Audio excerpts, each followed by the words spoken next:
First, a bit about me. I'm a 20-year-old guy, recently feeling a bit lonely as I'm away from home and friends. Insecure about my current relationship. Been dating a guy for more than 3 months. But unsure about whether he even truly likes me. I'll call him James in this story. My family doesn't know I'm gay. The whole today's dream is set in my father's home where he grew up. I haven't been there in years. I think that it started by me being in the room with James. Suddenly a bird flew into the room and it started spasming. Then we figured out it was giving birth, but it gave birth to something that looked like a spider. I was disgusted, but the spider quickly shapeshifted into a black-yellow bird. There was something sticking out of his wing, like a deformed feather I think, and the bird mother tried to pull it out. It wasn't a nice scene and I continued to look away. James and I weren't sure whether we should help. That's all from this scene. I dreamt that some girl said that I am the father of her baby. She left the baby and disappeared. My family was very supportive and at first didn't have any doubts or comments. They helped take care of the baby. But the baby was like a bobblehead doll. The only scene in the whole dream where I interacted with the baby was when it was crying. For some reason, the baby was in the cage, but a very nice cage. It was small, but since the doll was tiny, it was big for its size. There were little birds inside and lots of toys. So I hear the baby crying. My family is around the cage, trying to calm it down. Then I start crying and call the baby by its name, which stops the crying immediately. I then say something like, "How can you cry? Look at how many lives you've saved, how much good you've done," and point to the birds. The baby then starts to smile and raises its little arms and gaze towards the birds. In the meantime, in that same room, I was with James's friend. We were getting intimate. I remember thinking that it's completely fine since they're friends, and I truly thought that. In reality, I would never cheat. Then while we were getting intimate, I suddenly realized that this isn't right. At that moment, James comes into the room and lies in bed with me and we start cuddling. I remember the exact feeling I had. It is the same one whenever we cuddle. It felt so right. I could swear I felt it while I was dreaming. Then some time passed, I think, since everything seemed normal and my family started to have doubts this is really my baby. They asked me whether I had a DNA test, which I didn't. Then I realized myself, I've never been with any girl. I remember my parents organized the whole DNA test. They took the samples somehow and told me not to worry. Then it turned out the baby really wasn't mine. My parents said they'll take care of it. Next scene was in the room. I went to the cage, which was now a tiny cage, like a small hamster cage, with some books on top. The cage served like a shelf, i.e., totally unimportant. I removed the books and saw that in the cage there actually was a hamster. There was no hay bedding, just the wood of the shelf that the cage was on. The hamster just sat there. There were no birds anymore or anything, just him alone. I started crying and went to my mom and asked her how can she be so heartless. To which she replied something very cold, not sure what. I think the hamster was actually the baby now.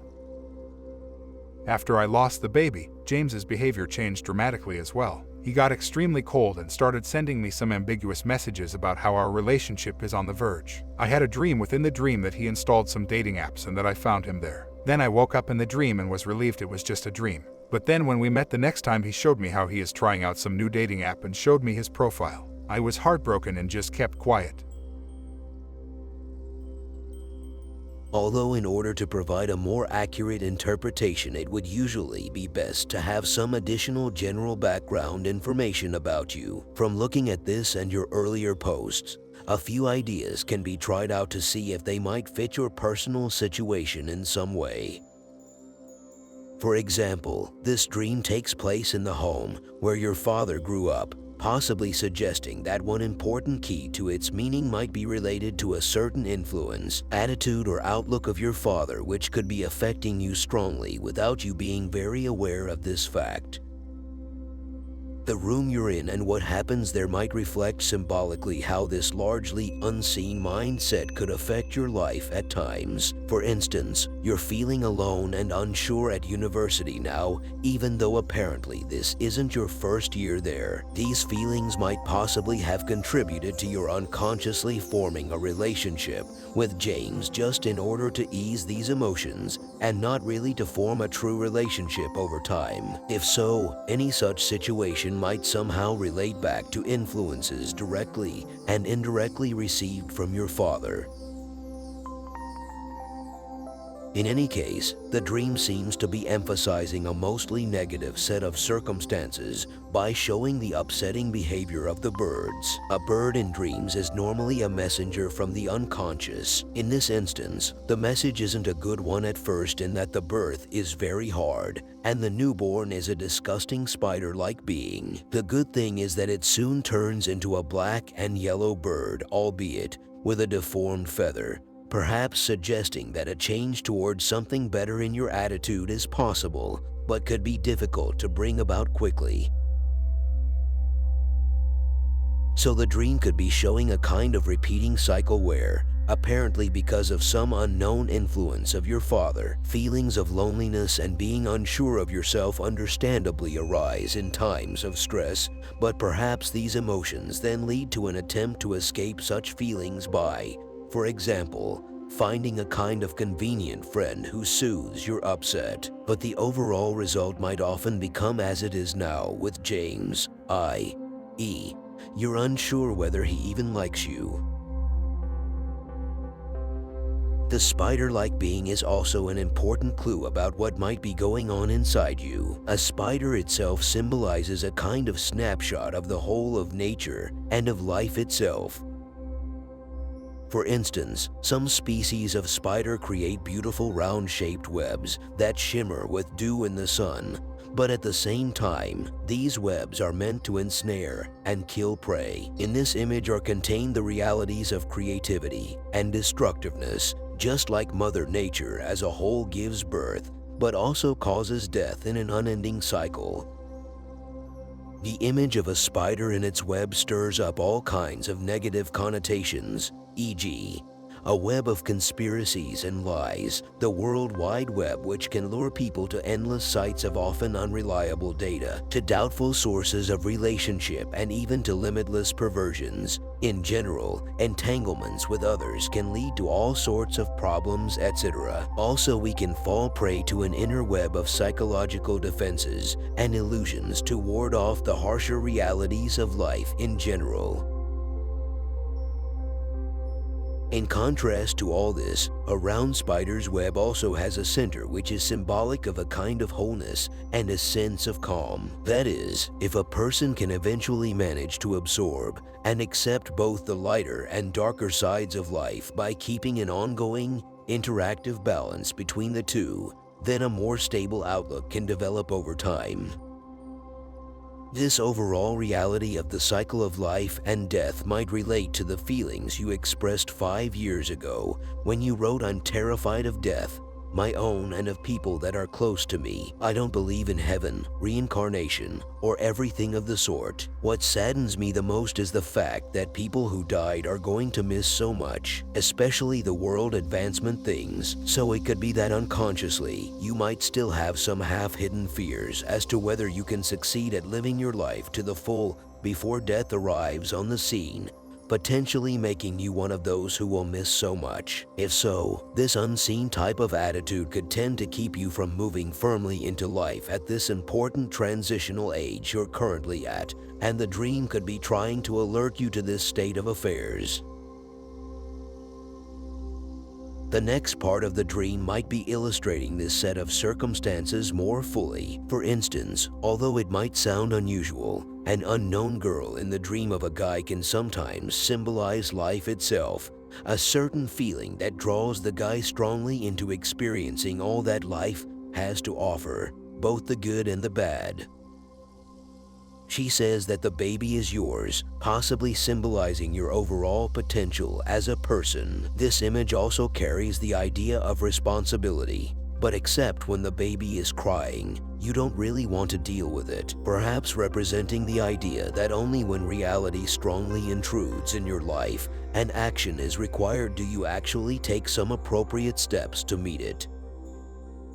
Some influences from your family and your upbringing apparently support the approach of accepting responsibility overall, but it looks like dedication to this responsibility could tend to not be very strong at this time.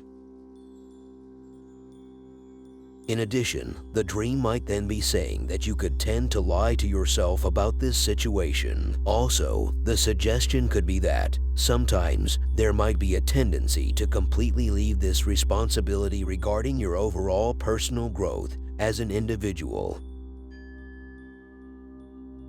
Then the dream might be picturing the potential end result of any such attitude, namely, that your inner family and you yourself as the ego could lean towards making rationalizations, etc., in order to disown the baby and have it kind of live in limbo and never be cared for by you. The potentially dire consequences of this appear in the scene where you find that the baby's cage is now even smaller than before. In fact, the baby is now only a pet hamster which is not even properly cared for by your mother in the dream. The change from at least the semblance of a human baby to a hamster could possibly symbolize the potential of a lessening conscious awareness of and dedication to the need for the continual growth of your overall potentials as a person over time. Things then go from bad to worse as James becomes cold and is using a dating app, suggesting that your relationship with him is in jeopardy. It's likely that the outer James has certain qualities and ways of acting which you admire, but the dream could be suggesting that it would be best for you to actively develop these traits in yourself instead of maybe relying on James to sort of live them out for you. That would mean an investment in caring for the baby, i.e., in developing potential character traits in yourself which would help to complete and round out your overall personality over time. Seeing these pressing burdens of responsibility which we become aware of through outer events, dreams, intuitions, and thoughts, etc. can be frightening, but we have to work hard at developing practical methods to gradually deal with various challenges. Failure to do so could unfortunately lead you to feel that you haven't been a good grandson as in your dream from 2013. That is, you might realize in later life that you didn't pay enough attention to develop your practical potentials and spiritual life of meaning enough. This ultimate goal of being wise, able to levitate and to face all kinds of physical obstacles and adversities head-on was probably symbolized by your grandfather in the dream. The good thing is that you're still very young and you're trying to listen to your dreams, which are attempting to provide some valuable advice on how to move forward at this important time of your life. Anyway, please feel free to comment on or to ask any questions about this particular way of looking at your dream, especially if the voice was female. It would be providing a way out of the phobia by probably in effect advising you to adhere to and believe in yourself as a unique person instead of, say, sticking too much with certain conventional attitudes and goals, etc., which don't really fit your own personality deep down.